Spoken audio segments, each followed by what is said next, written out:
Hi guys, it's Red again, and I've got some news for you. I've decided to get rid of my tutorial channel. Well, not really get rid of it, but just quit it, because I wasn't doing anything on it anymore, because I was too busy with this channel, and having a tutorial channel was kind of ridiculous anyway. It wasn't really useful at all. I mean, I could have just done the tutorials on this channel, and it's all complicated stuff anyway. I just want to do everything in this channel now, and get rid of all the confusion going on. So what I want to start off with is a tutorial about stuff that actually made my channel a lot bigger lately, because I've done my Let's Play park, of course, and I've got all these classical buildings in it, Neoclassical to be exact, and I've just called this video classical building tutorial just because classical is just a more common word for it, and that's exactly what I'm going to show you today. So we're going to start off with turning on the grid, because it's just very handy, and there's one set which you're really going to love when it comes to this kind of stuff. That wasn't intended. And it's called Ralfvieh's Antique World. And people kept asking me what set I used for my classic buildings. Well, 99% of it's just this set. It's amazing. But, well, we're going to start off with the foundation for our building. And I want to have a simple building, just a simple temple-ish building with the dome on top of it. And I want to start off with a layout plan, so I'm going to do that as follows. So this is the layout plan for my small building, and now we're going to continue using these wall bottom posts and place them on every single square, so like this. Alright, now so these are the foundations for all of our pillars, so we're going to go ahead and place some pillar bottoms wherever we want pillars, and also pilasters, because they have bottoms just like normal pillars. So we've got this now, and this might look a bit awkward, so I'm going to go ahead and place the floor now. Just raise it a level and just use the floor that's in this pack. It's perfect for this kind of stuff. Alright, so now it's time for the pillars, and pillars of about 8 meters high is generally what I think looks good, so I'm doing that right now. So now we've got this, and it's starting to look like something good, and now we want to build the pilasters. And you want to build them like this, and this might look a little bit weird, but they always have to be 1 higher than the pillars at this point, and you'll see later on why. So that'll be the last of them, and I've just decided that I want to have a cool exit as well, so I'm just going to put a few pillars in here, because basically it works like this. If you've got an open space, you have to work with pillars, and if you have pillars that are actually connected to a wall, they have to be pilasters, and they have to be square like that. At least that's what it works like in real life. And now we're going to go ahead and add some tops. Now we've got top 1, which looks like this. Looks like this on a normal pillar, and looks like that on a pilaster. And then we've got top 2, which I kind of like, which looks like this. It just has that little, I don't know, square thing underneath it, which I really like about it. So I'm going to go ahead and use that one, not remove that pilaster. Hold up. Now a tip for this, just press shift and then control and raise it up to the height you want to have it, and it will stay there. So this is something you can easily do in, well, a short amount of time. So that is that, and it's time to add a front door. And there's a really nice door in this set, which is this one. It even has a cool frame. It's not too hard to make. See? It's easily done and placed. And I'm going to have a door. I'm going to have 2 doors on this side. On the sides, actually. Oh, and I just realized I forgot a few pilasters, so I'm going to have to place those. Okay, now I'll fill these places in with some brown walls, just for a little bit of, well, no, a different shade of brown, just for a little bit of contrast actually in there. This is going to be like a Baroque style building. I mean, there are different types of classical architecture when it comes to new ways of dealing with it. So there's also a lot of ways you can be creative with this, but there's just this one general style which I like, which is just messing about and trying whatever looks best. That looks pretty good. I think I'm going to use the smaller windows on the top floor though. I think this is going to be a building with 2 floors, and we're going to have a top floor like this, and the bottom floor with these windows. For now I'm just going to fill this, I'm just going to fill the gaps in and place these windows everywhere. Alright, so the walls are finished, and now you might think, well, that looks like one ugly block of a building, and it sure does. But the roof is actually one of the most important things of classical architecture, so we're going to tackle that now. Start off with these large roofs, and this gets kind of complicated, so I'll explain it. First you start with these roofs, and when you've got corners like this, you're going to take the roof large 3 sides plus and place them around all the corners, and then you're done with that, and you're going to take the 1 side plus and then fill in the rest. That's how it works. But after this you're not done yet, but I'll show that in a minute. So now we've placed this roof everywhere, but it still doesn't look very good, and I'm still closing the gap in the middle over here. Now the way classical architecture works though is you've got the pillars, and the pillars support 2 layers of a roof. First we've got the architrave, I think, and then we've got the frieze, and we're going to do the frieze right now.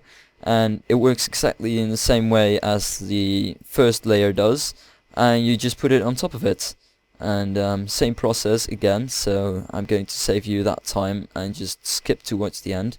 Now this is what you'll have done, and if you look at it from the side you can really see that it already has that classical theming to it, but it's not finished yet. Now for the roof I like to use RCT3 Adam's birthday Manor, I'm pretty sure it's called, yeah.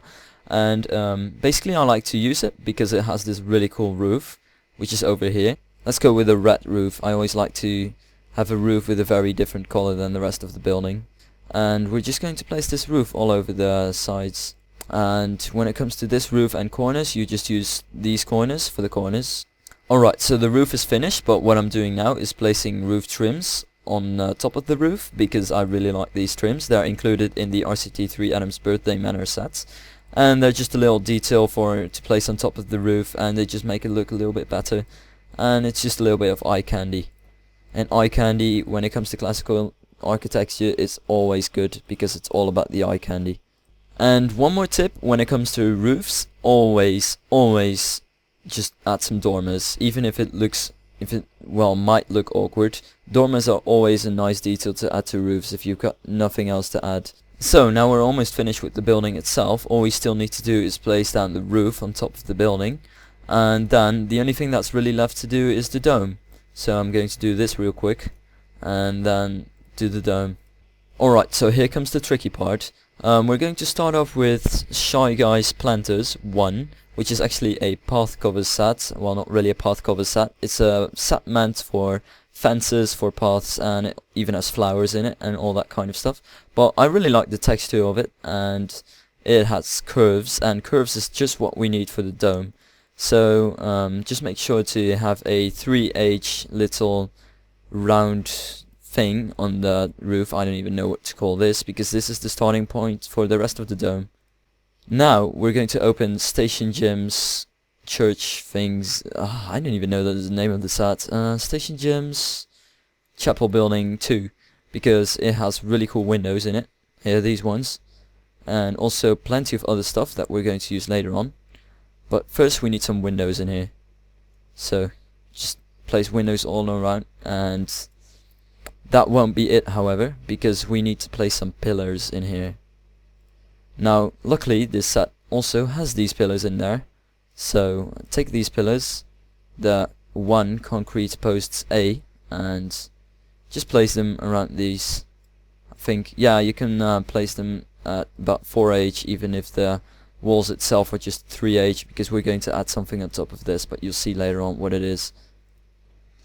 Okay, so this set has 2 trims in it. It's got a trim B and a trim A, and we're going to start off with trim A. Going to put it in the bottom here, because we want this little line, as you see here, this little line connecting it to the roof, and it even connects it to those supports as well. And then trim B is going to be placed on top of that over here. Now I know various sets with various trims, but you can, if you're lazy, just use trim B for both of these trims, because you're going to want this little sort of frieze thing on the top, because there's no real round frieze in RCT3, but we kind of want to create that idea, so we're going to use this. And then we're going to open Moby's curved walls, and I'm going to include links of all of this stuff in the description, don't worry about it. and we're going to choose this brown color that we've been using all over the place, and just add these walls in there. We're going to place pillars in like this. So 4 times 3 pillars in a row.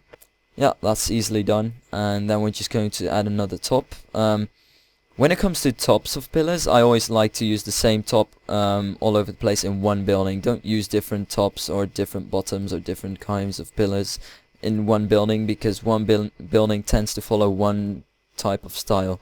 And now we're going to open StationJim set again and go to the domes, and as you can see here, there's a nice little dome, and we're going to place it on top of that, and hopefully it's all going to work out. Yes, it works out perfectly.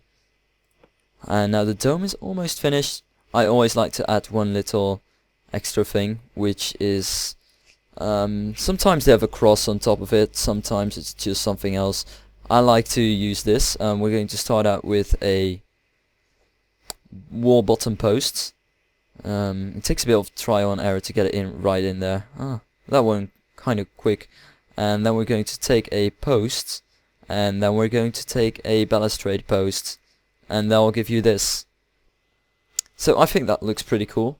Now there's, of course, you can also add dormers to the dome. Let me do that real quick. Alright, so that's the building.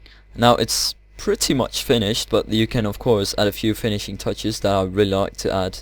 For example, you can add some balustrades on the bottom here. Let me get this set real quick. Balustrade full, and just place them all over the bottom here. And then of course you can also make these wall bottoms a little bit longer. Add some posts in here and add some wall bottoms in there. And then what you can do is, for example, you take a sculpture of Zeus. Apparently Zeus looks like this, and have some nice sculptures in there, or whatever you like to have in there. For example, you can also add a, whatchamacallit, where's the fountain? I knew there's a fountain here somewhere. Ah, there it is. Fountains, for example. I really like fountains.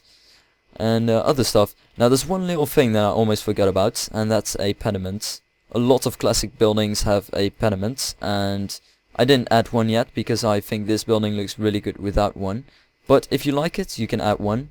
Works like this. You just place it on top of the frieze, and then you take a roof like this one, a roof tile pitched large or a roof pitched large, and I think I'm going for a pitched one, and I mean a non-tiled one basically, and then just place that.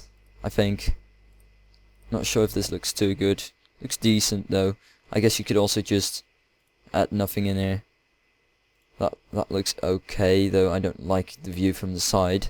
And you can also just extend this one, this roof, and get rid of this one, and then add these. But that's all up to your own tastes. This is the basic building right here, and that was the tutorial. I hope you enjoyed it, and see you next time.